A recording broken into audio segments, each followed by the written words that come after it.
Birthday happy children's day.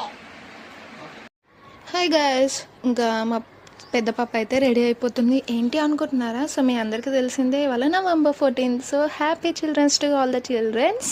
So ఇవాళ మా చిట్టి పాప స్కూల్లో కూడా సెలబ్రేషన్స్ ఉన్నాయన్నమాట. ఇంకా తనని రెడీ చేస్తున్నాను. ఇంకా తనకి ఇలా చున్నీ ఇలా ముందుకు వచ్చేటట్టు కట్టాలంటే ఇంకా చాలా స్టైల్స్ కొడుతుంది. తినిపించి రెడీ చేసి అయితే నేను తనకి స్కూల్కి అయితే పంపించేస్తున్నాను. ఇంకా అంతే కదండి, మనకు కూడా చాలా మెమోరీస్ గుర్తుకొస్తాయి, మన చిన్ననాటి మెమోరీస్.